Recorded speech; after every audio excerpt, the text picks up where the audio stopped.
Thank you very much for joining. My name is Dhaval, and it gives me immense pleasure to introduce our speaker for today, Dr. Mlynář, who works as a professor at the Department of Physics in the Faculty of Nuclear Science and Physical Engineering at the Czech Technical University in Prague. Dr. Mlynář is a veteran of kind in our field of nuclear fusion. After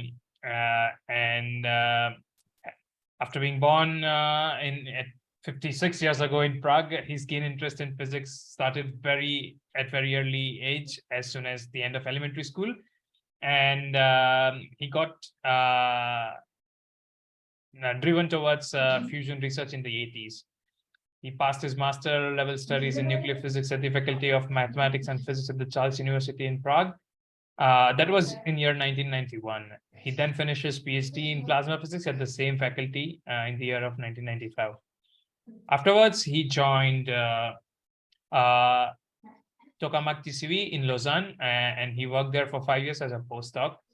And then in 2003, he joined the team of Joint European Torus in the UK, where he spent 4 years. Since 2007, he has returned to Prague with his family, and he has joined the Compass team, as well as managed preparation of the Fusion University program in the Czech Technical University in Prague. Talking about today's masterclass topic, the topic is quite unique, quite hands-on, quite practical. In Tokamak data analysis, we often are dealing with ill-posed problems where the sparse or the erroneous data might seriously hamper the analytics results and produce artifacts. So in his talk today, Professor Mlynář will briefly define ill-posedness, explain the cases of plasma tomography and spectral deconvolution, and outline some basic ideas on how to treat such ill-posed problems using constraints. He will also explain the procedure that allowed him to consider the results of his analysis dependable and reliable towards contribution to Tokamak data analysis. So without further ado, and also without spoiling much content, I will mute myself now and hand it over to Professor Mlynář. Welcome, everybody, and enjoy the talk. So thank you very much, Dhaval, for your introduction. So above all, I'm happy that I can contribute to these unique FusionEPtalks that are really useful and stored online. I appreciate. So I'm happy that I can contribute to this series. And I hope that you will find at least some of the information useful for your own work. And let me say first that on the first slide, you can see the logo of my faculty, which is the Faculty of Nuclear Engineering and Nuclear Sciences, the logo of my university, Czech Technical University in Prague. And of course, you can see a photograph. I hope you can tell. This is the vacuum vessel of the Joint European Torus, Tokamak. As most of the examples that I will be giving today come from this facility.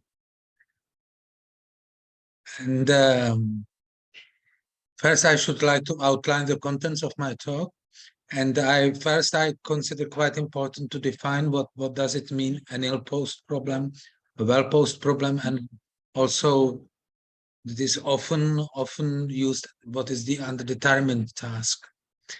I will then try to give a very simple example of the Abel inversion as an ill-posed task, and tell you a bit how in general we solve ill-posed tasks. And then I will make step from the analytical example of the Abel inversion to numerical solution of ill-posed tasks. And then I would try to introduce, just in a light form, not to make things too difficult, the Tikhonov regularization that is a very strong power horse, not only in fusion, but also in mechanical engineering and many similar fields of engineering. And then I hope I can already allow myself for some easy talk or light talk, giving some advice for those who may tackle problems of ill-posed tasks. And then I think, as I was told, I can allow for a bit more time, so I can give you another example of ill-posed task, very important in fusion research, which is deconvolution of spectra. So next slide is about definition of ill-posed task. So if you start browsing, I imagine that many of you, when trying to get more information, will go on a website and Wikipedia, and it is quite important today to have good keywords. And a good example often mentioned as an ill-posed task is inverse heat conduction. When you try from measurements of heat conduction determine some basic quantities, and this is a notorious example of ill-posed task when errors in measurements can give you quite wrong results in heat conduction characterization of material. So this is one of the problems where they really have issues with providing good results. But in our field, it is rather deconvolution of spectra. And for me, namely tomography, during preparation of this talk, I realized that it is very difficult to me to skip outside the frame of tomography, because we spent a lot of time in plasma tomography, and even with my students now, we still do have many ideas, and it is quite unbelievable that even after 15 years of working in tomography, we still have ideas how to develop this field of research. So the definition of ill-posed task is quite simple. It is a task that is not well-posed. And by a well-posed task was defined by French mathematician Jacques Hadamard. And the well-posed task is a task where solution exists and the solution is unique, and its dependence on initial conditions, on border conditions changes is continuous. So quite a demanding mathematical limits framework for having a well-posed task. So, and besides defining ill-posed task as any task which is not completely well-posed, so the main feature of ill-posed task is usually that it is there is a non-unique solution for your data analysis problem. And there is also a notion of ill condition, so a more general condition, ill condition task, a more general view of task than ill-posed only. And in ill-condition case, it is usually meant that within the error bars or within the resolution of your diagnostic system, within, for example, spatial or temporal resolution of your diagnostic systems, the task becomes ill-posed. So in fact, if your measurements were perfect, you would have a well-posed task. Unfortunately, the measurement is not perfect. There is not sufficient resolution. There is not sufficient precision of data, so that it becomes ill-posed. And I had a student who made in past master thesis in ill-posed task, and one of his conclusions were that in fact any data that we treat led us to some ill-posed task. And I think to some degree he was correct, because unfortunately with every measurement you have some temporal features of your diagnostics, for example, a temporal response of your diagnostic. There may be some time delay when measuring data, and already this delay may cause ill-posedness of your data, because of course there is some kind of physical convolution of the temporal response of your detector with the measured quantity. And whenever there is a convolution, in fact, there is an ill-posed task. So that please keep in mind that very often one tends to forget that there is some kind of ill-posedness of data analysis, for example, because of the convolution of temporal response or spectral response of your detector to the physical quantity you measure. And the fact that there is not a unique solution means that there are multiple solutions, and these multiple solutions may combine in your result, in your presented, for example, spectra. And this is named artifact. The keyword that you may use is artifact. And the important image of artifact is that there is some art, some kind of art, right? It is hidden in this keyword. The art is like the wrong result, that in your result that you present as data analysis, there is something that is not real, it doesn't correspond to real physics, to real measurements. Another thing that I wanted to mention on this slide, that very often when we get even articles for review from scientific journals, new manuscripts from authors, that very often they confuse ill-possedness with underdetermination or sparsity in data. So please be clear that this is different. When data are underdetermined, it means that you measure less data than you wish to present. So in some sense, you improve resolution.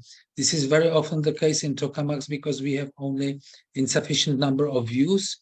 For example, in poloidal direction, we don't have sufficient entries for our cameras, for our detectors, so that the measurement is not complete.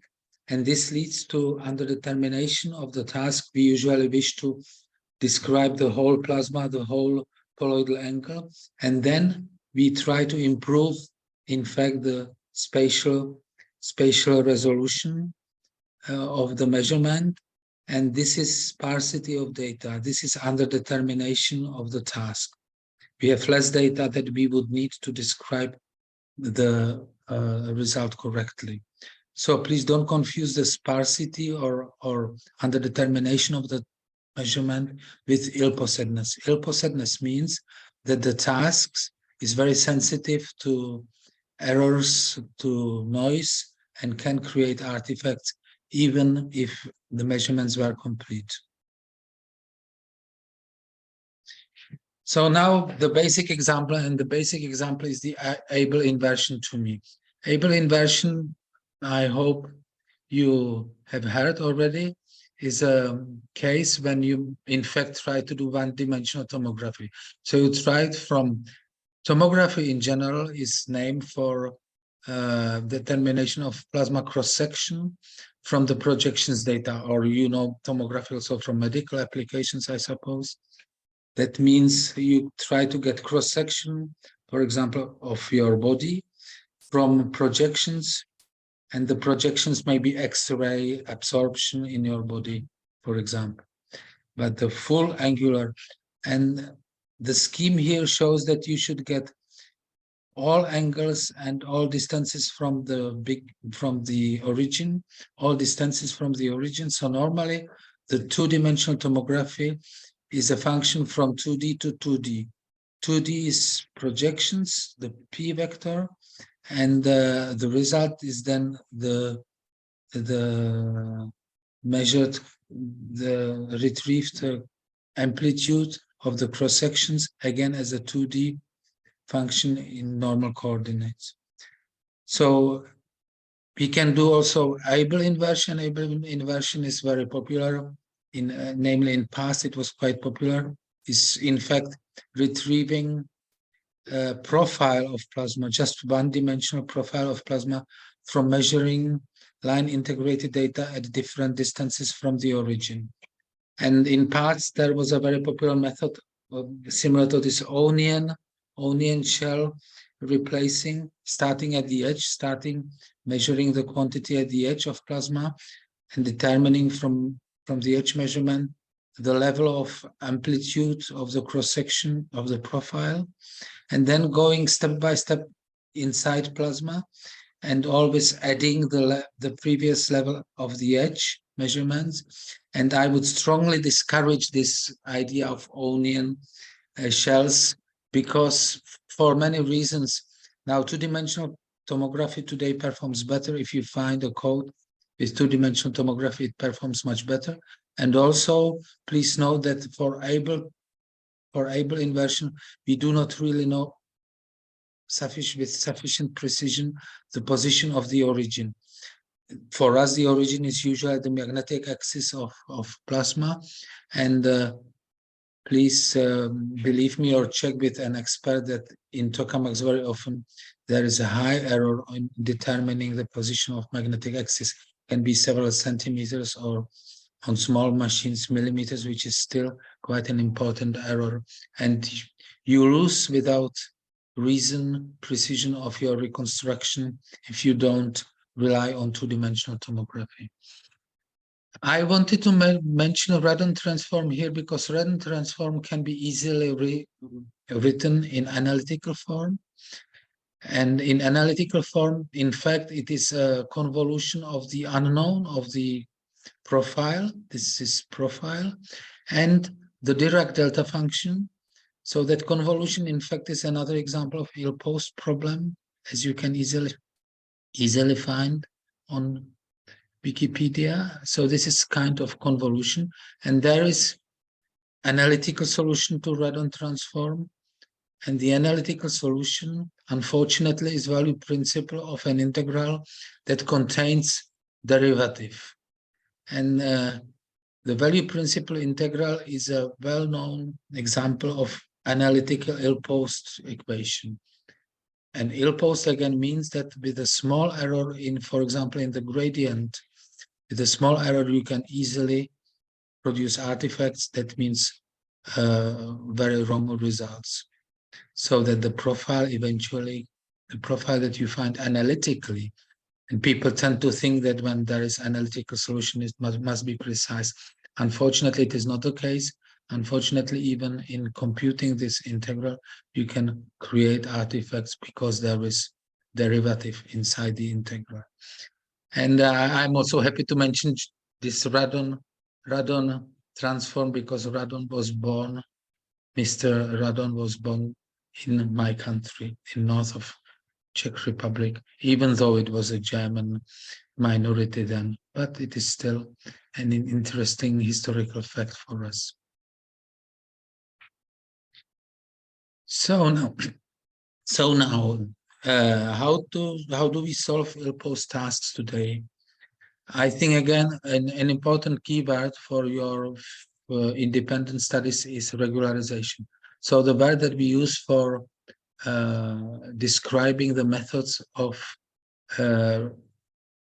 finding an optimal solution and possibly a unique optimal solution for ill-post problem like tomography or Abel inversion is regularization.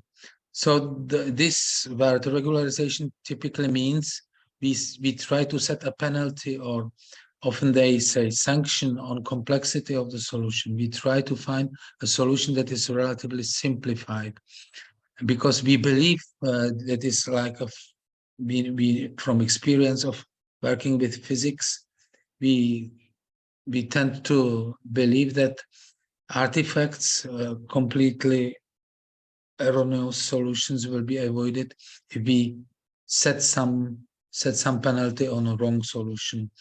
Usually the penalty is so-called constrained, like we try to limit the possible space of solutions to some reasonable set of solutions, which is in fact usually a kind of wishful thinking. And this wishful thinking is based on some a priori knowledge, on something we know in advance about the physics that we try to analyze, and also often it relies on experience on the physicist who analyzes the problem. So let me just mention, you will understand immediately that it is not that surprising that there are some favorite penalties. The most favorite and most widely spread penalty is smoothness of the solution. That means that we believe that when finding a solution of data analysis, it shouldn't be there shouldn't be quite too high peaks in the solution, or the solution shouldn't be very noisy.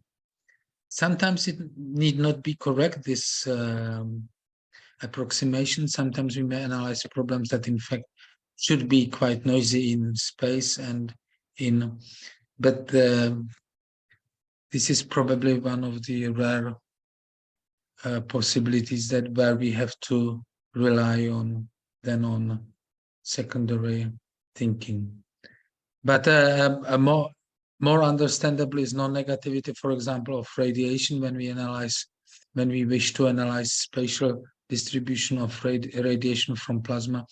We can rely on the fact that it cannot be negative, right? There's no sense in negative plasma radiation.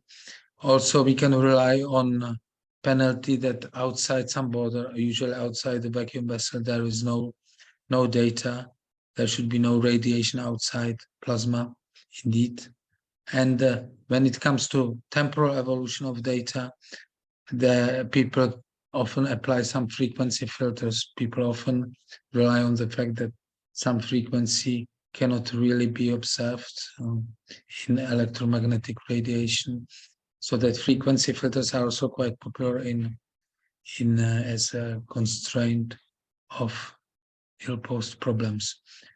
And in fact, it is quite interesting attitude of some authors who even consider additional data as a constraint. And I would say, why not?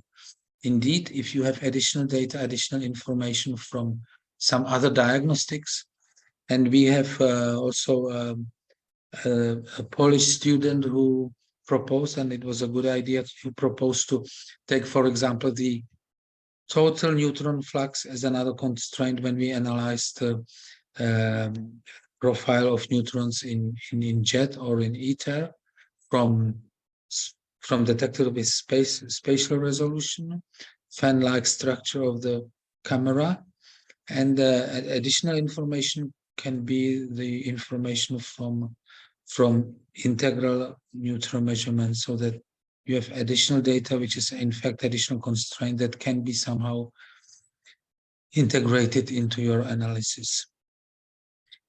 Let me just remind that the aim of the regularization is to find among many possible solutions of an ill-posed problem, the optimal one, in fact, a unique. So turn the ill-posed problem into a well-posed problem. And typical challenges for if you do not succeed really, then you have either underfitting of your data or overfitting. What does it mean? Underfitting of your data means that you are losing information. In fact, your data contain more information, and when you underfit, you are losing. You are like expecting that there are two big error bars, bigger than in fact.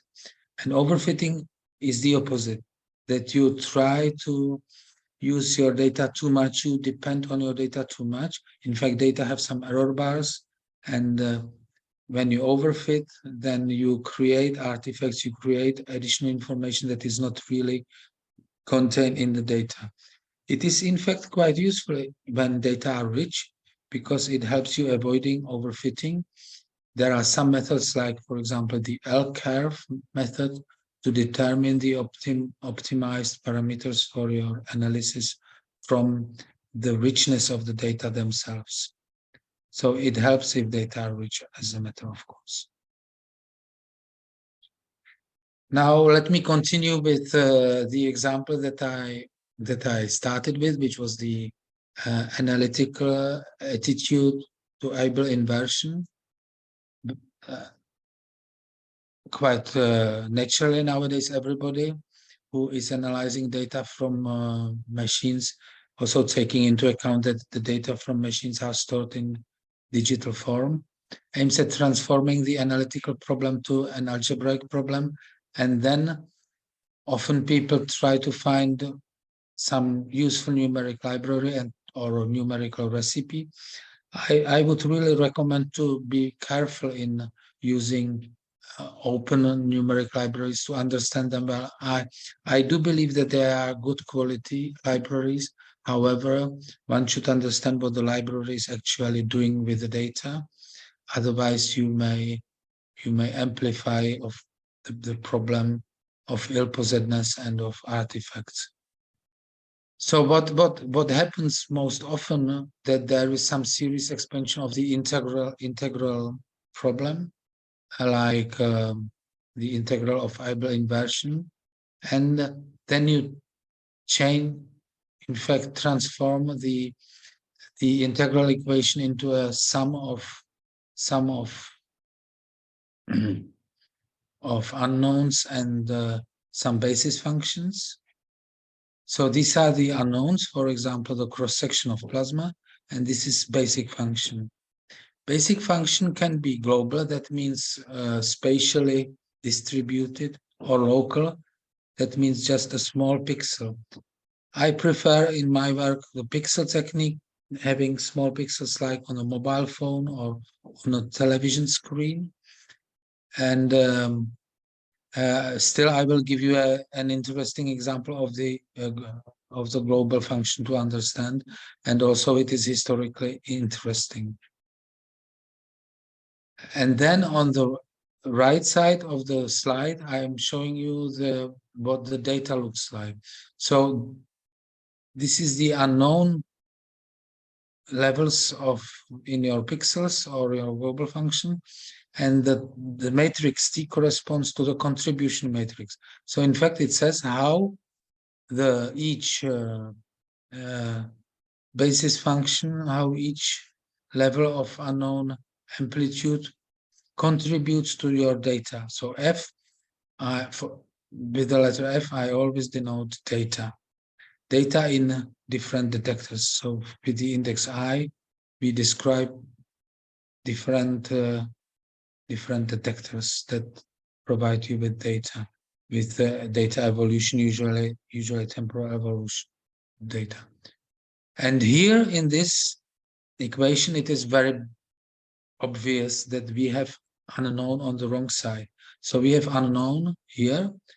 This is the image of, for example, of the plasma cross-section, and these are the data. So in fact, at the first sight, you would say, okay, let's do the matrix inversion.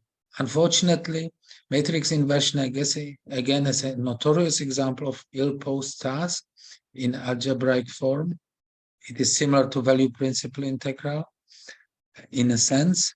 So unfortunately, we have no miraculous solution. We cannot really solve the ill-posed problem by moving from analytical mathematics to numerical mathematics. There is no solution. Nothing like that, unfortunately. And just to show you a bit of history, it is quite interesting. One of the first method how to analyze tomography in medicine was the Tokamak method, and this is Mr. Tokamak, who was very good in applied mathematics, and he found that there are some special polynomials, Zernike polynomials, that can be well described in polar coordinates, and he found that when moved to the projection space where we determine the level by distance from the origin and the poloidal angle, it corresponds one-to-one with Chebyshev functions.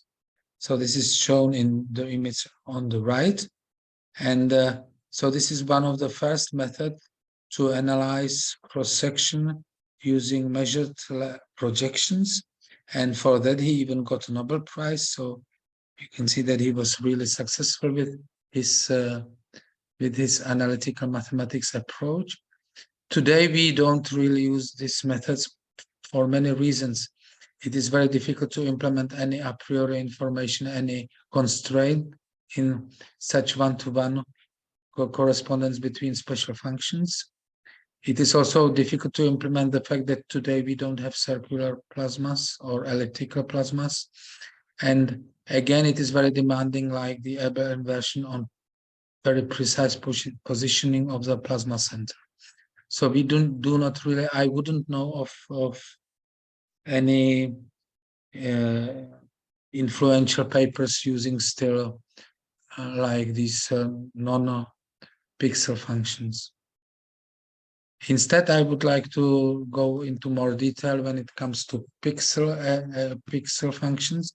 And a very strong, I already mentioned, very strong powerhouse is Tikhonov regularization, not only in our field of research, but also in many other engineering fields of research. Tikhonov regularization is worth understanding, but it is not that simple. Still, I would like to tell you the interesting facts.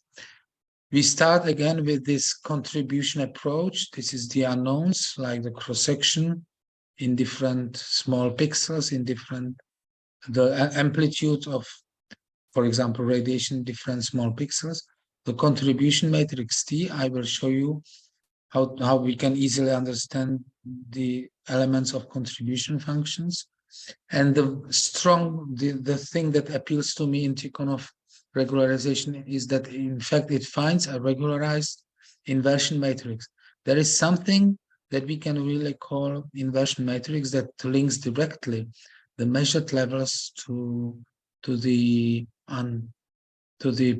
plasma cross-section levels, to the levels of radiation amplitude in individual pixels.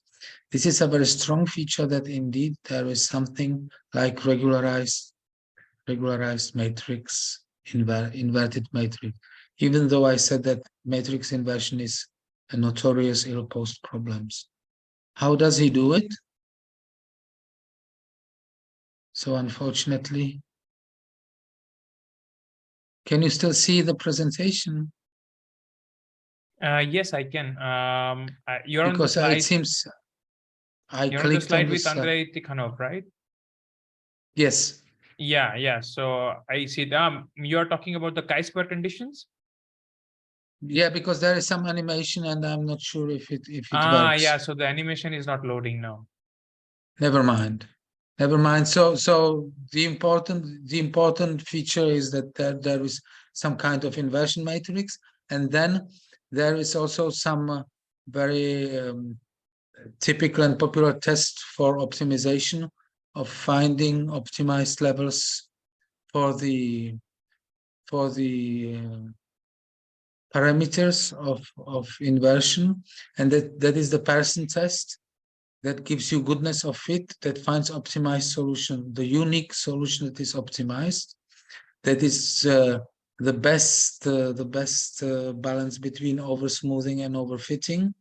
And it is the Pearson tests, which is quite popular also again in other fields of numerical mathematics. In fact, it is set so that the optimal solution is quite understandable. The optimal solution sets the error between the reconstructed image and the data. Like, what data would we get from the reconstructed image if we integrated them along a line of sides? And it compares, and it should be comparable to the errors. So when the data errors are comparable to the difference between data and the reconstructed image, then we say that this is the optimized solution. So that is the basics of the Pearson tests. So let me now go to the next slide. And the next slide clarifies, I mean, very simply, what is the contribution matrix. That in fact, when you take one row of the contribution matrix, you get the line of sight of the detector. So that clarifies clearly what it means, the contribution matrix. And then one can start playing with the precise shape of the contribution matrix. For example, by including the width, the spatial width of the viewing angle, which is always a hard choice whether this should be included in the algorithm or not. For when the algorithm, for example, in Python or in MATLAB or even in C++ is simplified to a sparse matrix, it runs much faster. When a real width of the viewing angle is included, then the matrix is no more sparse. The sparsity cannot be used in the algorithm, and it runs slower. There is the price to pay. That usually we got very rich data, namely in temporal evolution, and it may take ages then to analyze temporal evolution of the problem in reconstruction. Now almost the fun fact of Tikhonov reconstruction is that we got even the matrix, the reconstruction matrix, that we can visualize. And when the reconstruction matrix is visualized, then you get something like this. That to me corresponds in a sense corresponds to a global function. We kind of return to the global reconstruction functions, because then the image of plasma in fact consists of combination of linear combination of these reconstruction elements, reconstructed elements of matrix, kind of inversion matrix M, and then combining these elements one can get cross-section of plasma, which is quite interesting, and it gives you also some opportunity to think how one could improve the shape of reconstruction. Like in this case, we could evaluate importance of magnetic field direction. You can see that we played using the free coefficients of Tikhonov regularization. We actually played with anisotropy of radiation due to flux surface directions.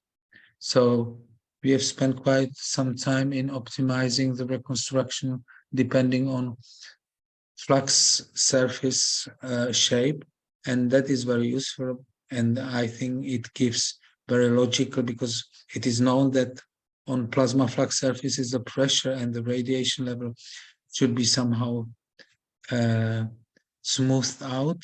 So a quite natural constraint for plasma reconstruction is also the shape of flux surfaces. And even in the image, you can see that the plasma border is given by the separatrix, by the last close flux surface.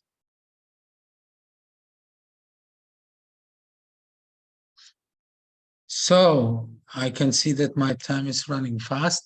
This is just a short reminder of the tomography ill-post problem. So in fact, in tomography, we have some data, and we have some contribution matrix that gives you how much a detector contributes to your knowledge of cross-section. And then the unknown results are unfortunately on the wrong side. And then please do not forget that there are always some errors, noise, and systematic errors. Some detector may be wrongly calibrated, some detector may be even off due to technical problems.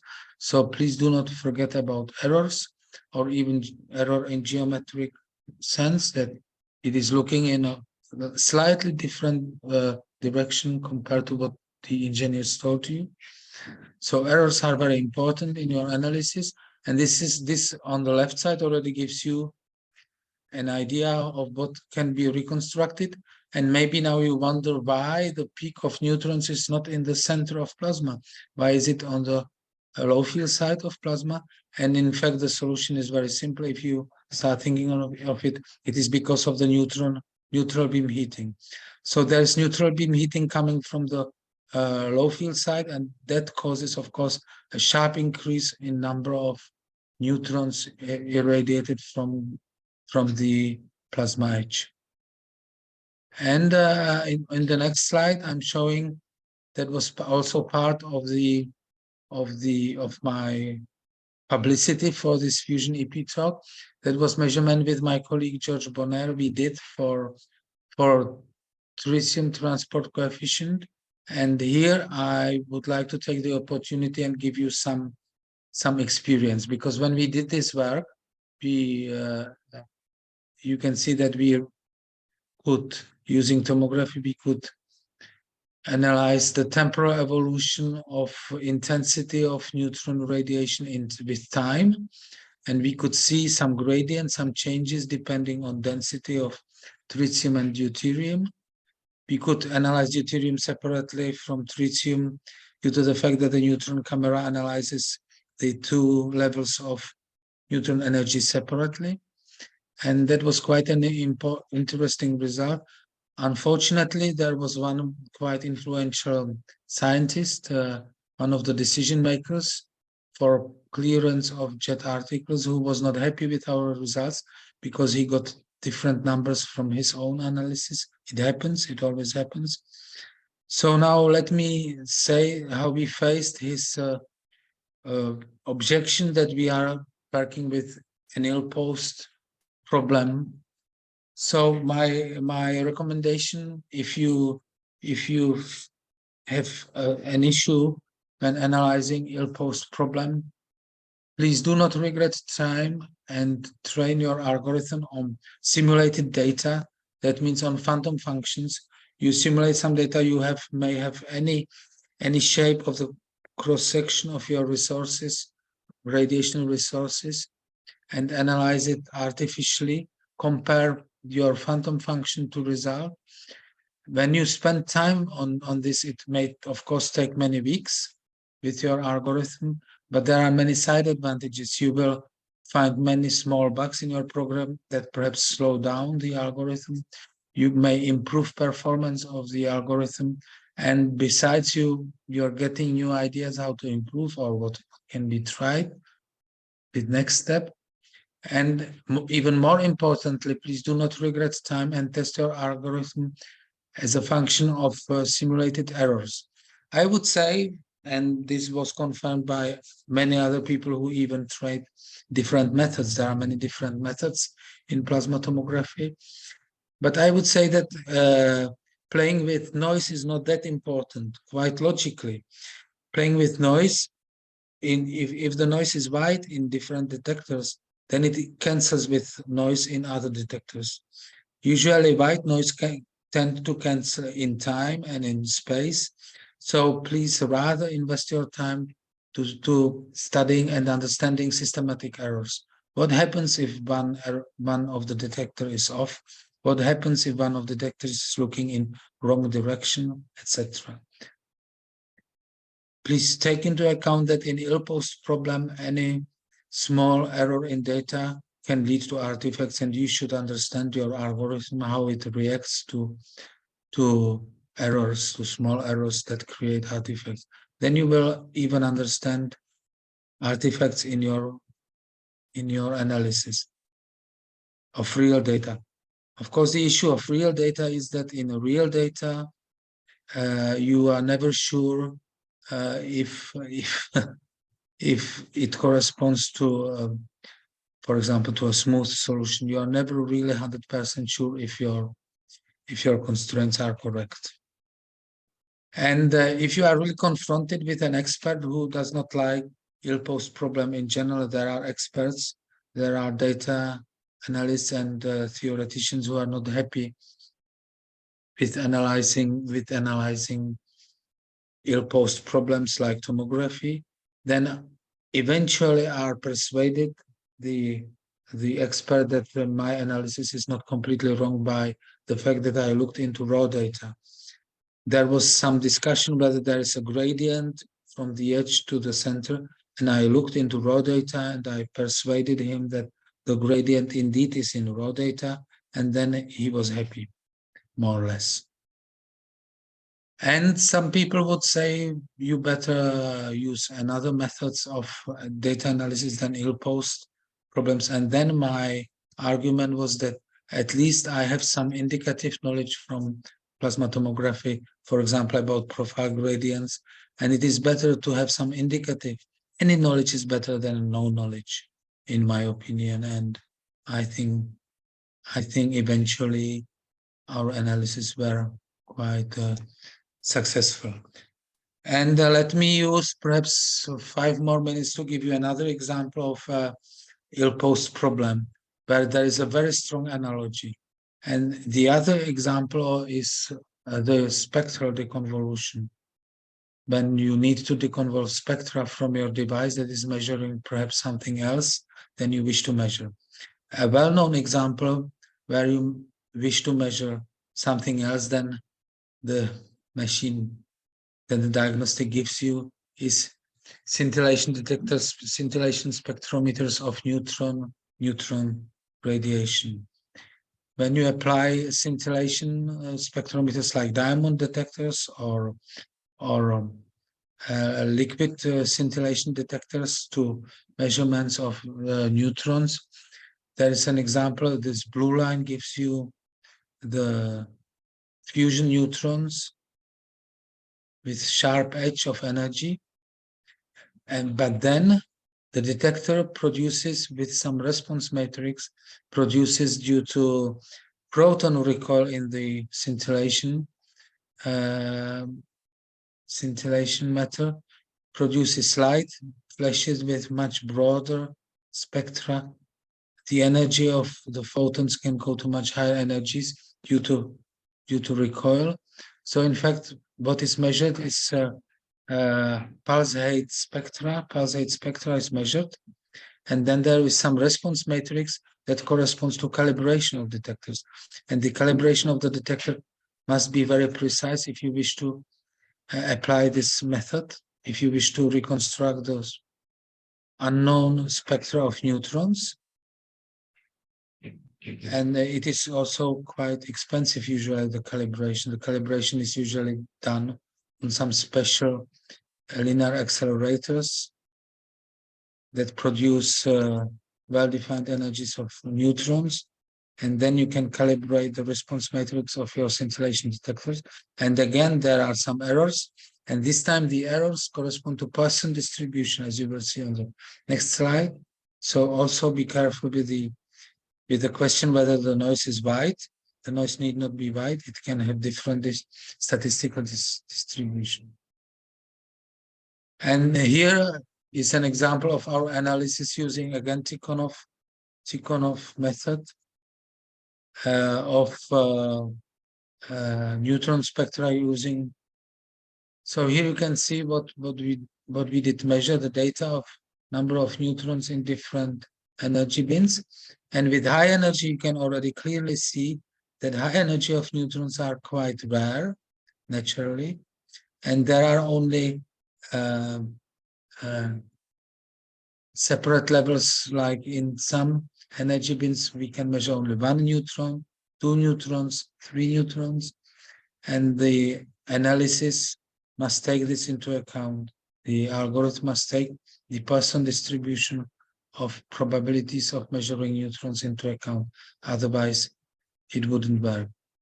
So our Tikhonov reconstruction was used to validate a completely different method of analysis of spectra, of neutron spectra measurements with maximum entropy.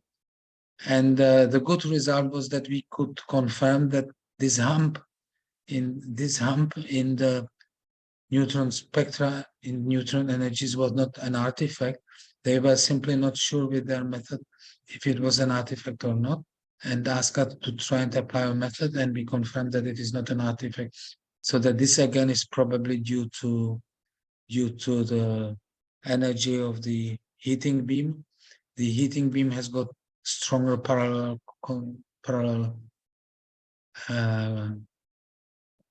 energy part that causes this small hump in the spectrum of neutrons. So that was, in my opinion, quite a helpful analysis and interesting application of analysis of ill-posed data. So I'm coming to my conclusions now and further motivation for further research. Most recently, we worked on the design of the ITER radial neutron camera, which is in a sense similar but much richer compared to the JET neutron profile monitor. And the ITER camera is much richer in the number of detectors. And importantly, we hope that some of the radial neutron camera ITER cameras will be calibrated in, as I mentioned, in energy, so that we can use them as a spectrometer as well, so that we can combine, in fact, two ill-posed problems, the deconvolution of spectra with plasma tomography. Quite an interesting challenge, isn't it? And we were already invited to estimates of reliability and precision of this camera in reconstructing profile of ITER neutrons. And again, we were a bit surprised in the team that systematic errors were somehow the importance of systematic error was underestimated, in my opinion. And then we decided with the project leader that at least we will study it independently as a independent research field from simple determination of simple determination of precision of the profile measurement due to Poisson distribution of errors. And besides, there are many more systems. There are visible systems in ITER. There are microwave systems in ITER that can be analyzed using tomography, and some have sufficiently fast temporal resolution to allow for real-time analysis. That is another challenge that we keep in mind, that perhaps we could try and make some of the methods of tomography analysis real-time relevant. However, today, I have to accept that today in most of the novel contributions and manuscripts for the very fast temporal analysis of tomography of data, usually the method to apply is artificial intelligence, or in 10 years ago, it was rather called neural networks. Today, it is usually already referred as artificial intelligence. And I would summarize for your recommend you, when you tackle ill-posed problems, please always think modeling and always think also of systematic errors. And it is very important to understand your algorithm, how it behaves when there is danger of artifacts, danger of small errors. And the most reliable way to do this is with phantom functions, with simulating data, comparing simulated cross sections with a result of your algorithm. Then you can compare reliable when there is phantom function, as a matter of course. And that is the end of my talk. I thank you very much for your interest and attention. Thank you very much, and over to your Dhaval. Thank you so very much, Jan, for a very insightful and very practical talk. These kind of talks are something that a lot of people in fusion community can definitely use, because this is a very practical problem that you would have faced, as you mentioned, you faced during your research career, and as also as a reviewer of scientific articles, right? So from there comes my question. How often does it happen that our article writer is aware whether they are trying to present their work regarding an ill-posed problem or a problem with not so reliable data?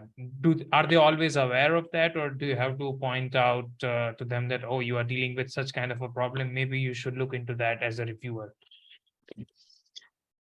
Yes, good question. It happens quite. We are getting interesting manuscripts quite often. I would say maybe 3 a year. And just recently we got a very good article from China. I was quite impressed because it was sometimes from China, frankly, we got articles that are not, the first manuscript is not sufficiently good for publication, but this time already the first version of the article was very, very strong, and they did realize, exactly as I said, the danger of ill-posedness and the necessity of good simulation and phantom function analysis. So I was quite impressed. They did realize the importance of artifacts and ill-posedness. So yes, it happens about 3 times a year. We got an interesting article to review. Talking about the other systems where you might see artifacts, I remember during my time at the IPR in India, I was working on doing measurements from Langmuir probe on a linear plasma device, and there we had to take into the account the current that was induced by the cables that were basically connecting the probe to our data acquisition system. In that case, okay, we had measured the noise value, if we could say it that way.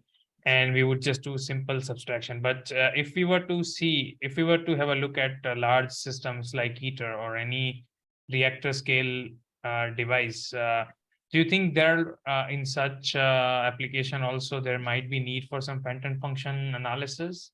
Or you think just measuring the white noise or the system noise can just straight away help you get rid of the undesired offset in your measurements? Well, thank you for this example. I have to say I don't have real experience with this diagnostic, so I would tend to say that yes, indeed,